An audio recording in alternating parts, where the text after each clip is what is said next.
வணக்கம்.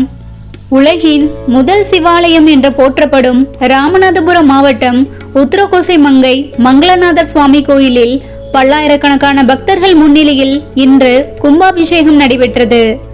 இக்கோயில் கும்பாபிஷேக விழா மார்ச் 31 கணபதி ஹோமம் யாகசாலை பூஜைகளுடன் துவங்கியது.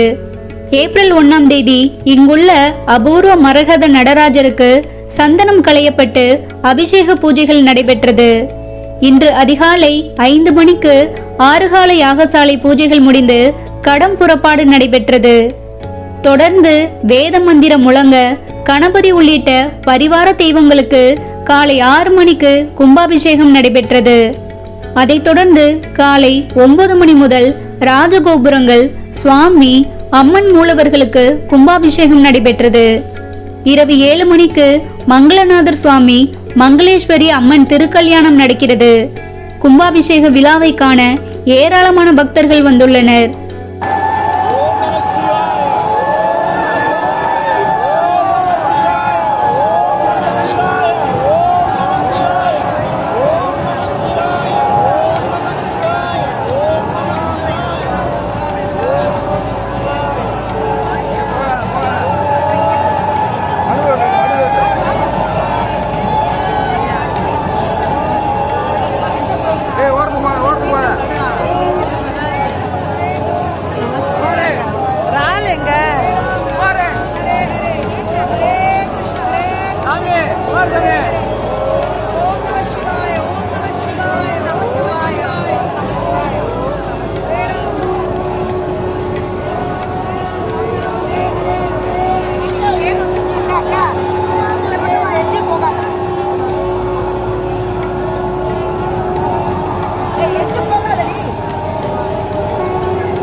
பாண்டிய நாட்டின் 14 சிவத்தலங்களுக்கு முன்பாக உருவான தலம்தான் உத்திரகோசமங்கை.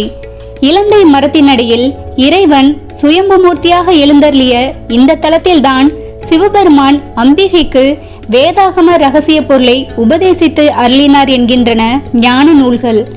உத்திரம் என்றால் ரகசியம், கோசம் என்றால் உபதேசித்தல் என்று பொருள். இந்த அற்புதத்தையொட்டியே இந்த தலம் திரு உத்திரகோசமங்கை என்று அழைக்கப்படுகிறது. இதுவே உலகின் முதல் சிவாலயம் என்பார்கள் பெரியோர்கள். மூலவர் சுயம்பு திருமேனியராக சதுர ஆவுடையாருடன் திகழ்கிறார். இறைவி மங்களாம்பிகை திருக்கரத்தில் ருத்ராஜம் ஏந்தியபடி காட்சி அருள்கிறாள். மண் தோன்றுவதற்கு முன்பு தோன்றிய மங்கை உத்திரகோச மங்கை என்பர் பெரியோர். ராவணனின் மனைவி இத்தலத்தில் இறைவனை வணங்கியதாக சொல்கிறது தலபுராணம். சிவபக்தனான ராவணன் மண்டோதரி திருமணம் இங்குதான் நடைபெற்றது என்றும் சொல்கிறார்கள்.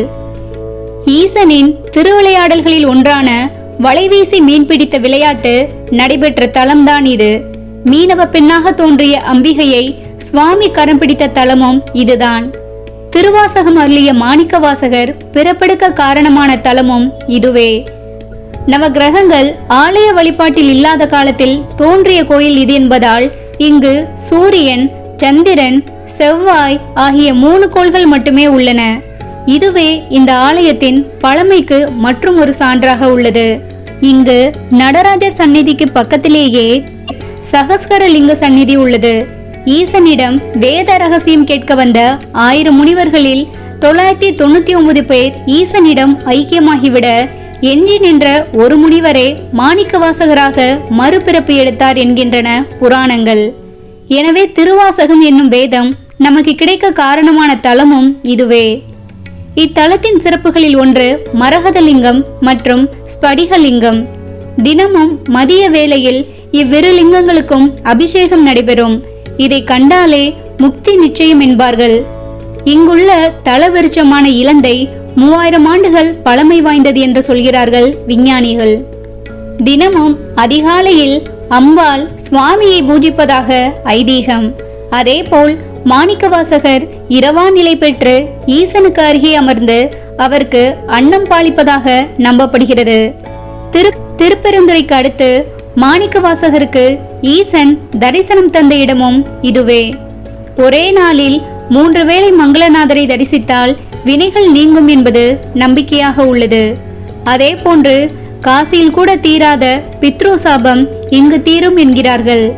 இங்கு நடைபெறும் பள்ளியறை பூஜை மிகவும் விசேஷமானது. இரவு 7:30 மணிக்கு நடைபெறும் பள்ளியறை பூஜையில் கலந்து கொண்டு வழிபட்டால் திருமண தடைகள் நீங்கி கல்யாணம் கைகூடும், பிரிந்த தம்பதிகள் ஒன்று சேர்வார்கள் என்பது நம்பிக்கை. பழமையும் பெருமையும் வாய்ந்த இந்த ஆலயம் சுமார் 20 ஏக்கர் பரப்பளவில் 5 கோபுரங்களுடன் அமைந்திருக்கிறது. இங்குள்ள அக்னி தீர்த்தம், மங்கள தீர்த்தம் ஆகியவை 7 ஜென்ம பாவம் தீர்க்கும் சக்தி கொண்டவை என்கிறார்கள். அதே போன்று கோயிலுக்கு வெளியே பிரம்ம தீர்த்தமும் அதற்கு அருகே மொய்யார்த்தடம் பொய்கை தீர்த்தம், வியாச தீர்த்தம், சீதள தீர்த்தம் ஆகியவை உள்ளன.